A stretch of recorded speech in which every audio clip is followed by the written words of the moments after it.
right. We are back for episode 2. Yeah. And a little bit tougher of a case where it has a little bit more background information and it's a little bit more highbrow. So that one, the first one was fun, right? We're talking about Mrs. Loafer. Is she a Mrs.? Is there a Mr. Loafer in her life? I don't know. Maybe Is she light in her loafer? Maybe it was her lawyer that she had to fire. Oh. No, but this one is much more serious. So, this is Consumer Financial Protections Bureau versus Community Financial Services Association of America. Wow, the acronyms are fighting. Yes. So, CFPB, right, which was created in 2010 after the passage of the Dodd-Frank Wall Street Reform and Consumer Protection Act. Right. So this was all in response to the financial crisis of 2008, with the housing bust, Freddie Mac, and all that stuff. We were in a deep recession, and so the government was like, okay, what can we do to make sure this stuff doesn't happen again, right? They created a new agency, the CFPB, Consumer Financial Protections Bureau, in order to enforce and educate people on consumer finance law. So overall, it was a good idea to form this agency, I would say. Mm-hmm. So it's technically an agency of the federal government. Is it Treasury? Sorry? Is it Treasury? This is the thing. It's technically an agency of the federal government, but as part of the original legislation, it was stipulated that the CFPB would be funded by the Federal Reserve, taking fees that it charges for its services. So the idea was that it would be a self-propagating agency. So instead of taking taxpayer money, it would take money that it raised. But where does it raise money from? From banks or? Apparently it raises money from a lot of different places. So from banks, from individual people who seek out their services, being like, I'm in debt, help me, a consumer, help me figure out how to get out of that debt, or I've bought a house and now I can't pay for it type of stuff. So they were all about, they put all of the consumer finance law stuff in one house rather than having it be in different agencies across the government. Right. So overall, it seemed like a good idea. And the funding aspect seemed like a good idea because now taxpayers aren't paying for it. It's funding itself. All right. However, we run into problems here. So that basically breaking this down, it is a federal agency that is not funded by a congressional act, as all other government agencies are. Right. So, in 2017, this particular agency, the CFPB, created a new rule they called the Payday Lending Rule. Mm-hmm. This rule stopped lenders from trying to withdraw repayment from a borrower's bank account after the first two tries. So these lenders, or these the word's blanking me now. The collections agencies and stuff like that. Right. If you owed money, they would try to directly take money from your account over and over and over again, racking you up fee after fee after fee if you didn't have the money, right? So basically like purposefully overdrafting your account. That's right, because they wanted their money. So they would do it like a few times a day, and then in 24 hours do it again. Wow. So they were racking up a lot of charges against these people. And they probably know which banks have which fees after which number of charges, so they knew exactly how to play the game. So the CFPB put in this rule saying you're not allowed to do that. Good. You're allowed 2 efforts to collect your money, and if you fail to do that, then you have to take some other means to try and contact this person. Go through a normal collections process. Right. So lenders didn't like that, obviously. In 2018, some of these lenders then sued because of the rule. And this is where it gets weird. So the lenders sued because of that rule that CFPB put in place. But during that debacle in court, it was brought up in the argument in a Texas court that CFPB. Oh, I'm sorry. In a Texas court, the Texas court ruled that the CFPB had the right to make that rule. I'm sorry. Yeah. But then during the appeals case, I apologize. During the appeals case, it was brought up in the argument that CFPB's funding was not constitutional.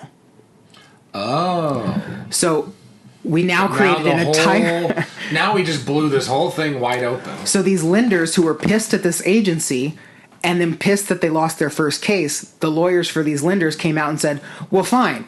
This your agency doesn't even exist. Yeah, your agency is unconstitutional, so you shouldn't even exist. Wow. So this brings the question to the Supreme Court. And it's a big question. So, Article 1, Section 9, Clause 7 of the Constitution states, no money shall be drawn from the Treasury, but in consequence of appropriations made by law, and a regular statement and account of the receipts and expenditures of all public money shall be published from time to time. Mm-hmm. Basically saying, Congress has to approve any governmental agency's funding. Right. Like year to year. However, the Constitution doesn't say that, right? That's what we've interpreted to have said, but it doesn't actually say that. I just read it verbatim from the Constitution. Right. So, and on top of that, Supreme Court precedent, so 1937, there was a case, Cincinnati Soap Company versus U.S. The Supreme Court precedent stipulated, quote, no money can be paid out of the Treasury unless it has been appropriated by an act of Congress. So the clause from the Constitution was then interpreted in another case by the Supreme Court, and they ruled as such. Mm-hmm. So it seems pretty cut and dry. However, one of the big sticking points here is that apparently CFPB, excuse me, I fuck up the acronym. CBGB. This agency, in order to get money, they simply just request money, and it's given to them. So there's not actually really there's no oversight or appropriations. There's process. No oversight. They just get the Benjamins. Yeah, they simply request money, and it is freely handed over to them from the Federal Reserve. Wow. There's no oversight. So other agencies, and rightly so, think that this is not fair when it's compared to their funding, which is on the whims of what Congress wants to give them every year. Congress says you have to get 10% less, you get 10% less that year. Start cutting jobs. Right. So this agency is without, not in that purview. Right. So I understand the conundrum here. So the counter argument, and this is another sticking point, and I'm really curious as to where this is going to go. The counter argument from CFPB, I'm going to get it wrong. We're backing ourselves in the corner here. The counter argument that they're making is that the original law creating their agency was technically written by Congress, and the law stipulates that they were to be funded by the Federal Reserve. So it is not actually breaking the Constitution. So it does count as as an act of law. Development of an agency with appropriation. Right. But how, if that's how we interpret the Constitution, which is not how it's been interpreted in the past, right, we're kind of messed up. I was going to use a bad word there, but the whole Federal Reserve comes into question when you do stuff like that. Like, that's when you start to get into this thing is legal, you can't have this bank, and then these whole agencies don't exist, and then we start to get in a very weird territory. We're kind of screwed, though, because if this argument's adopted, that gives sweeping consequences to Congress, right? They could pass a law whenever they wanted to and say trillions are funded to this in perpetuity. Right. And technically, if we use this, interpretation of the Constitution, they do that. It's called defense. It's legal. They already do that. So this is a case for the Supreme Court that has major consequences to the economy of this country. Who would have guessed that actions that I think it was Democrats that promised, and I think are widely agreed upon as being good. But I think who would have guessed that actions that Democrats proposed to just basically ease up on collections and payday lenders would have called our entire system of government into question. It's true, though. Like, Yeah. the problem is I kind of see both sides of this. I do too. I understand, these lenders being like, well, these people owe us money and we want to collect our money. And then CFPB, I did it wrong again. CFPB saying, but you can't run these people into the ground. You have to be a little bit fair. So that original fight going back and forth now leading to this bigger question of, well, is this agency legitimate in the first place? Like, it's some sticky shit. It is, and I think that the funny part to me is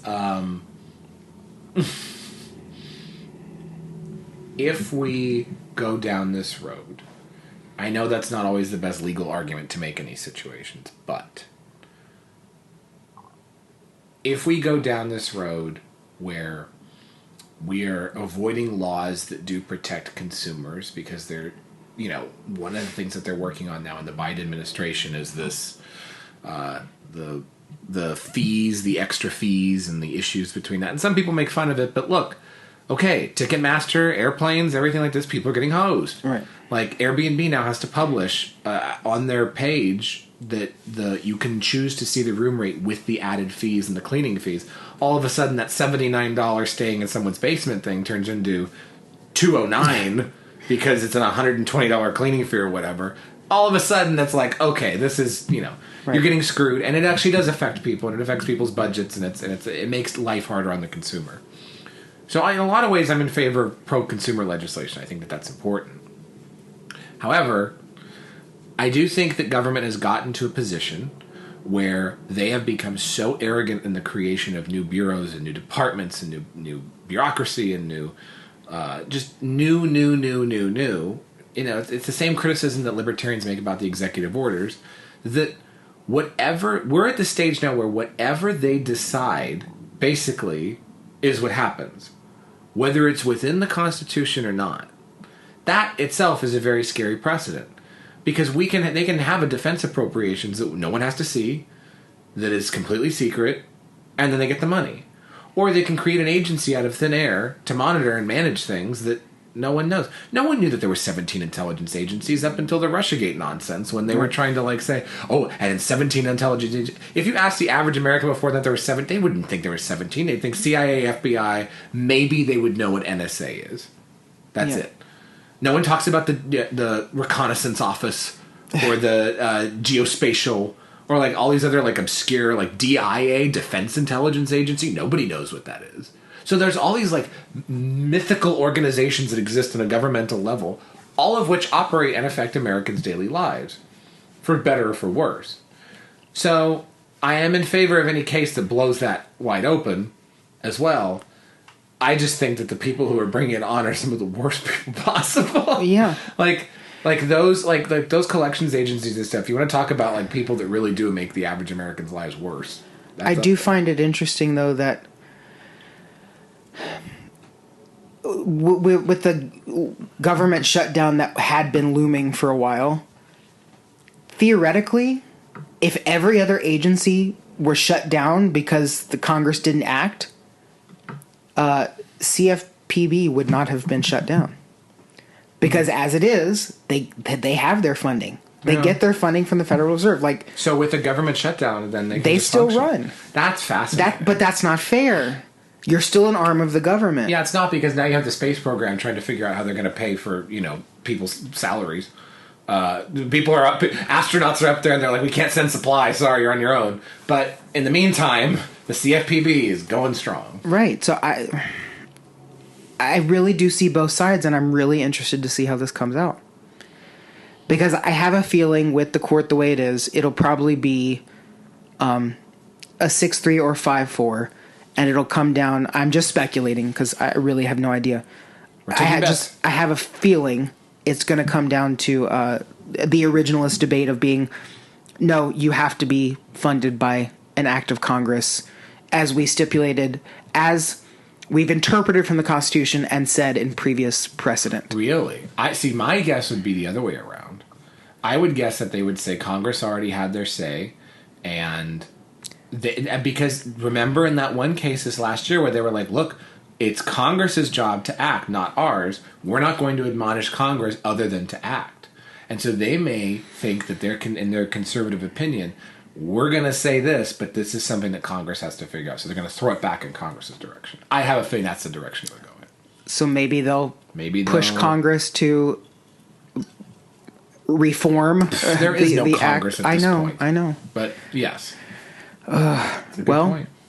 It has big consequences either way, and I would never have known anything about this case had I not done a little bit of digging. So it's like that domino meme of like the little tiny domino and then the big thing at the end, and it was like it said something like one of them said like Obama making a Trump joke at the White House Correspondents' Dinner, and then the big one was like Trump getting inaugurated. And I think something like this was like a CFPB lawsuit by lending companies, and then the big one is like the entire federal government grinding to a halt. I mean, it might. I could see a pissed off Congress, if this goes a certain way, a pissed off Congress saying, okay, well, now the Supreme Court says we can do this. We're going to write a bill saying, all of us who are in Congress right now gets $5 million a year until we die. Like, theoretically, what's stopping them from doing something? We call it Diane's Law in honor of the late, great Dianne Feinstein.